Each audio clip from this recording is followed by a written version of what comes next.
As Sunnah trust, সুন্নাতে উদ্ভাসিত জীবনের জন্য। আমরা যতই বলি না কেন, আমি আর বেশি লম্বা করব না, আমি শুধু যুবকদের জন্য একটা কথা, আপনাদের জন্য একটা কথা বলেই শেষ করব। প্রথম কথা হলো, এখানে যারা যুবকেরা আছো তোমাদের উদ্দেশ্যে বলবো যে পরিবেশ বিপজ্জনক। সারা বিশ্ব তোমাদের বিরুদ্ধে ষড়যন্ত্র করছে যেন তোমরা ঈমান হারা হও, খাও দাও পার্টি হয়ে যাও, তোমাদের চেতনা না থাকে, যেন তোমরা তোমাদের দেশের অর্থনৈতিক আগ্রাসন মেনে নিতে পারো, তোমরা যদি কখনো ওদের দেশে যাও ওদের মতো হয়ে যেতে পারো, তোমাদেরকে সহজেই ভুলিয়ে দেওয়া যায়, এই পর্যায়ে নেওয়ার জন্য ব্যাপক ষড়যন্ত্র। এটা শুধু তাদের লাভ নয়, তোমার মারাত্মক ক্ষতি। আমি মাঝে মাঝে একটা উদাহরণ দিই, অনেকেই শুনেছেন, আবারও এখানে দিচ্ছি। আপনারা দুধ যখন জাল দেওয়া হয়, দুধ জাল দেওয়া বলকুটা দেখেননি? আমি 1 কেজি দুধ কিনলাম, আধা হাঁড়ি হলো। আধা হাঁড়ি দুধ জ্বালাতে জ্বালাতে 1 হাঁড়ি হয়ে যায় না? আমি চিন্তা করলাম যে আমি আলহামদুলিল্লাহ 1 কেজি দুধ খাবো, কিনছিলাম, আল্লাহ আলহামদুলিল্লাহ হাঁড়ি ভরে 2 কেজি হয়ে গেছে। এখন যা পড়ে পড়তে থাক, আমার 1 হাঁড়িতেই চলবে। ঠিক আছে তো? শেষে 1 হাঁড়ি তো থাকবে, আধা হাঁড়ি তো থাকবে না। যুবকেরা শোনো, আল্লাহ তাআলা আমাদের যে দেহটা বানিয়েছেন, জন্ম থেকে 25 বছর পর্যন্ত গ্রোথ, বলক, এই সময়ে কি পড়ে বোঝা যায় না। আর এই সময়ে যে ফুর্তি আনন্দ, এটা কোনো আনন্দ না, এটা অস্থিরতা। জীবন শুরু হবে 25-এর পরে। যদি 30 থেকে মৃত্যু পর্যন্ত জীবন পেতে চাও, মৃত্যু নয় জীবন, জীবন মৃত নয়, সত্যিকারের জীবন, যে জীবনে ফুর্তি থাকবে, কর্ম থাকবে, শান্তি থাকবে, এই রকম জীবন পেতে চাও, তাহলে আমার কথাটা একটু মন দিয়ে শোনো। আল্লাহ তাআলা যে নিয়মে বানিয়েছেন, প্রকৃতির সাথে যুদ্ধ করে আমরা জিততে পারবো না, আল্লাহর প্রকৃতিকে মেনে নিতে হবে। আল্লাহ তাআলা আমাদের সৃষ্টি করেছেন, প্রতিদিন 6-7 ঘন্টা তুমি ঘুমাবে, গভীর ঘুম, 1-2 ঘন্টা খেলবে, কঠিন পরিশ্রম, তোমার শরীর ঘেমে রক্ত টকবক করে বেরেনে যাবে। ফুটবল, হাডুডু, ব্যাডমিন্টন, ভলিবল, দৌড়, সাঁতার, এগুলো খেলতে হবে। এরপর 1-2 ঘন্টা আল্লাহর ইবাদত করতে হবে, আল্লাহর সালাত, সিয়াম, জিকির, যতটুকু পারা যায়। তাতে তোমার আত্মা সুস্থ হবে, তোমার মন পরিশুদ্ধ হবে, তোমার আত্মা, মন, দেহ সব কিছু প্রোডাক্টিভ হয়ে যাবে। এরপরে তুমি 4-5 ঘন্টা তোমার 25-এর পরের জন্য কর্ম বা শিক্ষা নেবে। এইভাবে যদি তুমি চলো, তাহলে তোমার জীবন গতিশীল হবে, তোমার জীবন ইনশাআল্লাহ মৃত্যু পর্যন্ত সচল থাকবে। কিন্তু তুমি এখন খেলাধুলো বন্ধ হয়ে গেছে, সারাদিন মোবাইল, ইলেকট্রনিক মিডিয়া, আর খাওয়া তো কি খাচ্ছি আমরা দেখছি। ইউরোপ আমেরিকার লোকেরা কিছু সুস্থ থাকে, ঠান্ডার কারণে ওরা দৌড়াতে হয়, পরিশ্রম করে, আমরা গরমের কারণে ওইটাও করি না। সারাদিন মোবাইল দেখছি, শুনছি, কানে ইয়ারফোন লাগিয়ে শুনছি, আমাদের কান চোখগুলো নষ্ট হচ্ছে। রাতে জেগে জেগে মোবাইল করছি, কথা বলছি, আমাদের ব্রেনটা ক্রেজি হয়ে যাচ্ছে, আমরা বুঝতে পারছি না, তবে আমাদের লেখাপড়া নষ্ট হচ্ছে। কিন্তু সবচেয়ে বড় ক্ষতি হলো অশ্লীলতা, ছবিতে অশ্লীলতা, গানে অশ্লীলতা, সিনেমায় অশ্লীলতা। এই যে কিছুদিন আগে কিং খান গান গেয়ে গেলেন, অশ্লীলতা ছিল না? কিছু মানুষ কোটি কোটি টাকা কামাই করছেন এই সব অনুষ্ঠান, কিন্তু আমাদের যুবকদের কি হচ্ছে, অস্বীকার করার উপায় নেই। তাদের ভিতরে অস্থিরতা জন্ম নেয়, তাদের মনে হয় আমি আরও দেখি, টিভিতে বন্ধ হয়ে গেল, দেখি পাশের বাড়ির মেয়ের সাথে দেখা যায় কিনা, এইটা করে ওর অস্থিরতা, ওর পড়তে মন চায় না, ওর মোবাইল করতে মন চায়, ওর মনে হয় গল্প করি, এরপরে ও পাপের পথে চলে যায়, এরপরে হিরোইন ধরে, এরপরে ইয়াবা ধরে, এরপরে লেখাপড়া নষ্ট হয়ে যায়, ওর 25 হতে হতে ওর জীবনটা ক্ষতিগ্রস্ত হয়ে যায়, এর পরের জীবন মৃত হয়ে যায়, বাঁচতেও পারে না, মরতেও পারে না, ও হিরোইন গ্রহণ করে, মাদক গ্রহণ করে, এইভাবে সমাজটা আস্তে আস্তে ধ্বংস হয়ে যাচ্ছে। ঠিক না ভাই? হাজিরিন, আমরা কি অবস্থায় আছি। সেদিন বাসে চড়ে ঝিনাইদহ থেকে যাচ্ছি, এই ঢাকা থেকে ঝিনাইদহ যাচ্ছে চুয়াডাঙ্গার বাস। আমার সামনের সিটে বসে আছেন চুয়াডাঙ্গার 2 জন বা মেহেরপুরের হবেন, গল্প করছেন। আমি তো চিনি টিনি নে, তারা গল্প করছেন যে কি বলবো ভাই, এখন এই যে যত ছাত্র নেতা, এই দলমত নির্বিশেষে যত ছাত্র নেতা আছে, যুব নেতা, এদের অধিকাংশ হিরোইন খায়, মাদক খায়, অনেকে মাদক ব্যবসা করে। কথা বুঝেছেন তো? এটা কি উনি ভুল? উনি কিন্তু রাজনৈতিক নেতা, পরে বুঝলাম, যে কোনো দলের। তিনি বলছেন যে এরাই তো কিছুদিন পরে জাতীয় নেতা হবে। কথা বুঝেছেন তো? নেতা হইরা মাদক বিরোধী কনসার্ট করবে, মাদককে না বলুন মিছিল করবে, কিন্তু রাত্রে বাড়ি যেয়ে নিজে মাদক নেবে এবং মাদকের ব্যবসা করবে, ঠিক না? তাহলে আমরা কোথায় চলেছি? হাজরিন, তোমরা শোনো বাবারা, যে যেখানে যাই যাক, তোমাদেরকে দুটো কথা বলি। প্রথম কথা হলো যে নামাজটা কখনো ছাড়বে না। নামাজকে যদি ধরে রাখতে পারো, ইনশাআল্লাহ নামাজ তোমাদেরকে ধরে রাখবে। সিনেমা হলে থাকো, গান শুনছিলে, টিভি দেখছিলে, ওয়াক্ত মতো নামাজটা পড়বে, পারলে জামাতে পড়বে।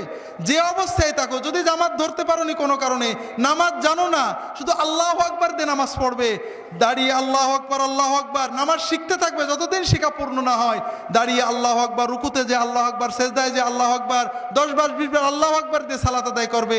এতেই সালাত আদায় হয়ে যাবে, তুমি পূর্ণ সওয়াব পেয়ে যাবে।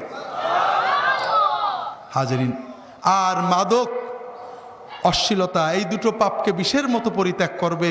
আলেম ওলামাদের সহবতে থাকার চেষ্টা করবে, জীবনটাকে একটু গুছিয়ে রাখার চেষ্টা করবে। আমার একটা ছোট্ট বই আছে, সহি মাসনুন ওজিফা। এটা তো ওজিফা না, মূলত জীবনের বাগানটাকে সাজিয়ে নেওয়ার একটা ছোট্ট প্রক্রিয়া, রাসূল সাল্লাল্লাহু আলাইহি ওয়াসাল্লামের সুন্নতের আলোকে। পারলে এটা কি করবে? তোমাদের এই যে অস্থিরতা দূর করবে। নামাজগুলো পড়বে, নামাজের পরে 2-5 মিনিট এই আল্লাহ রাসূল সাল্লাল্লাহু আলাইহি ওয়াসাল্লাম শেখানো জিকিরগুলো করবে। ইনশাআল্লাহ তোমার হৃদয়টা প্রশান্ত হবে, পাপ থেকে ফিরে থাকার শক্তি অর্জন করতে পারবে। হাজরিন, আর আপনাদের বলি,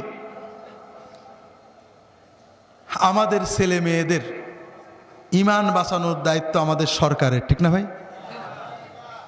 কাদের? হ্যাঁ, অনেকেই বলে সরকার, বুঝে ফেলেছেন, অনেকে আমার প্রশ্ন বুঝে ফেলেছেন। আমাদেরকে একটু সচেতন হতে হবে।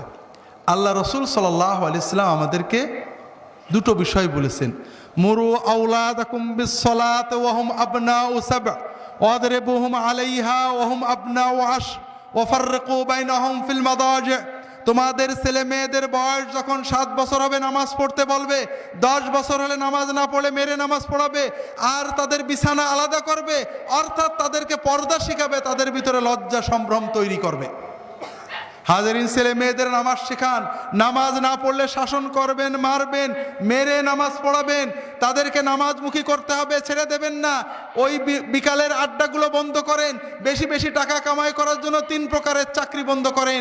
অত টাকার আপনার দরকার নেই, আপনার বড় সম্পদ সন্তান, তাদের পিছনে সময় দেন, তাদের সাথে একসাথে খাওয়া দাওয়া করেন, বসে গল্প করেন, তাদেরকে বলে দেন বাবা যেখানেই থাকবি আমার সাথে মাগরিবের নামাজ পড়বি, নামাজের পরে তাদেরকে পড়তে বসিয়ে দেন, তাদের সাথে গল্প করেন, খাওয়া দাওয়া করেন, তাদের সাথে বেড়াতে যান, বিনোদনে নিয়ে যান।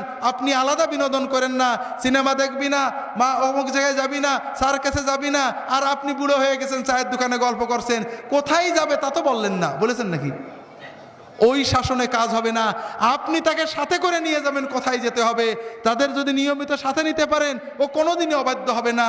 আর যদি অবাধ্য হওয়ার পরে শাসন করতে চান, কোনোদিনই করতে পারবেন না। যে কথা বলছিলাম ভাইরা, আর আপনার ছেলে মেয়েদেরকে পর্দা শেখাবেন। আল্লাহ তাআলা কোরআন কারিমে পর্দা ফরজ করেছেন, আল্লাহ রাসূল সাল্লাল্লাহু আলাইহি ওয়াসাল্লাম হাদিসে পর্দা ফরজ করেছেন।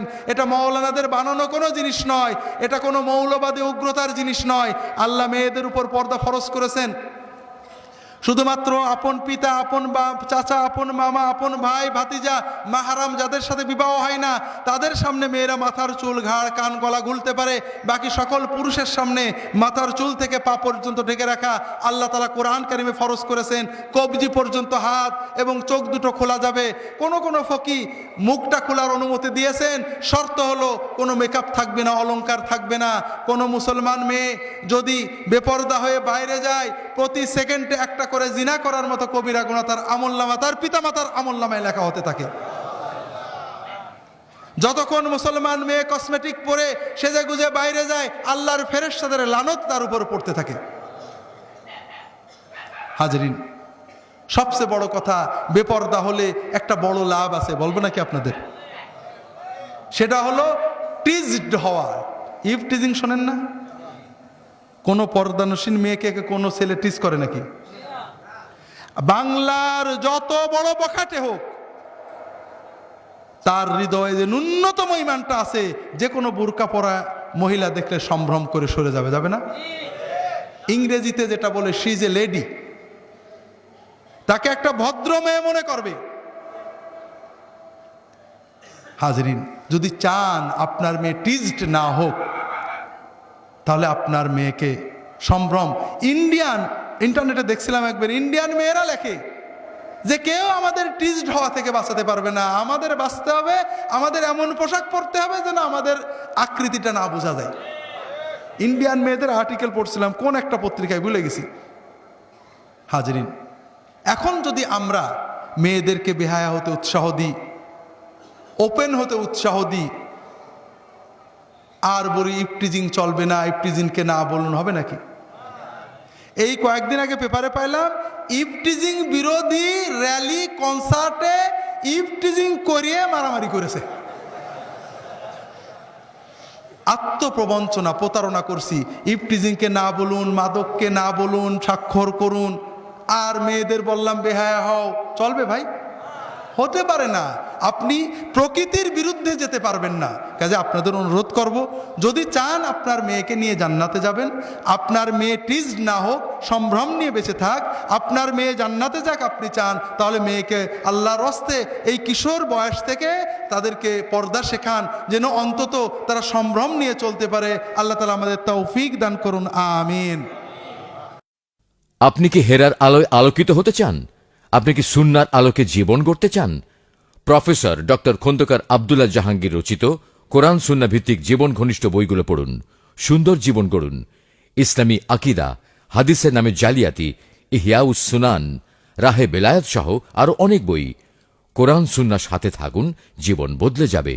যোগাযোগ আস সুন্নাহ ট্রাস্ট 01715400640।